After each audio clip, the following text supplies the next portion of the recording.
When it comes to manipulating the glass images we've shot, whether you're a Photoshop user or a Lightroom user, the manipulation of the glasses is fairly easy.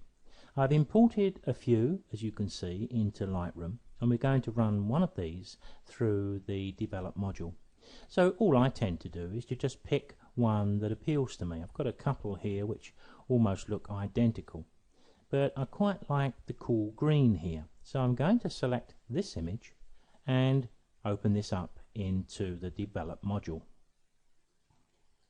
One of the first places I would tend to go here would be the lens correction section, and I just want to tick the box to remove chromatic aberration. You'll notice I don't zoom in and take a close look around the image. I've become so confident with the removal of the chromatic aberration in Photoshop and in Lightroom that I just tick the box and move on. So I'm going to go to the basic options here.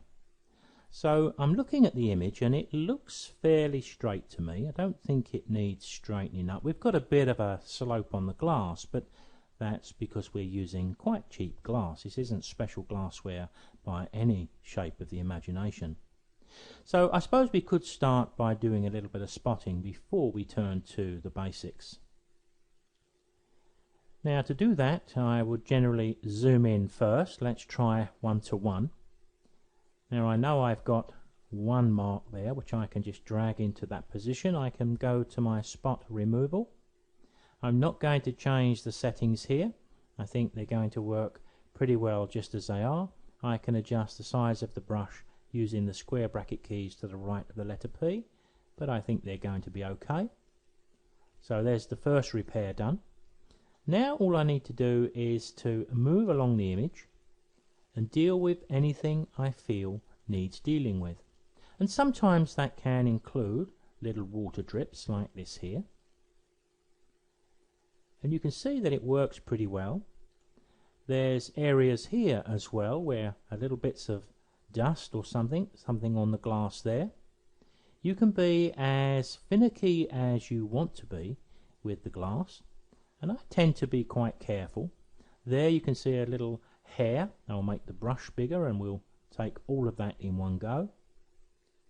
I tend not to make the brush any bigger than it needs to be, even though sometimes it's tempting just to use one brush and just click around. But there you can see I'm just clicking around any of the little marks that I see that I feel are going to show on the finished image, or something I need to deal with. I do tend to be a little bit fussy with this, but then again, we spend a lot of money on our equipment.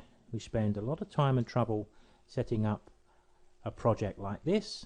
We may as well make sure that when we create the images, and as you can see I don't need to just click, I can drag as well, so we can actually do little lines if they appear, because sometimes you'll find a hair on the glass somewhere and you wouldn't see those in the natural light. It's not until you're focusing as close as we are here that I think you get the drift. We would work around the image and we would clean it up nicely.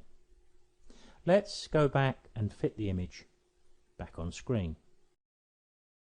Now I'm going to turn to the basic tab. I'll just close down that healing brush, and I want to be guided here by the histogram. You can see there's a gap up here, and as I move my cursor over it, if you look at the bottom left corner of this little box, it's indicating where we need to go to make a change. See the whites? Move it back a bit, it's showing that area is highlights. So we need to go down to our whites here maybe and tweak them to the right. We don't want to go too far, but we can see we can brighten up that image quite a lot. I think I'd like to give a bit of vibrance too, and I'd like to do something with the left side. So let's pick up our gradient filter or graduated filter. We'll click and drag into the picture, and we'll look at dropping the exposure down there as far as we can. Looks a little bit of a smudge at the top left, so I think I may push the clarity as well. Don't want to touch the dehaze. I don't think we need any more saturation. Maybe a little. Let's try a little bit. Maybe I'll come back a little bit with that. I think I'm reasonably happy with that change. Another option that I often use in both Camera Raw and in Lightroom is the circular filter. Let's close down this one for a moment.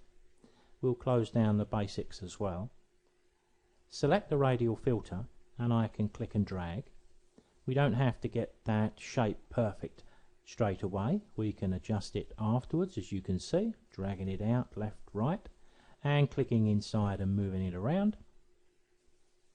And we get the opportunity to make adjustments within that oval shape. But what we also want to do is to make sure we've got a nice strong feather.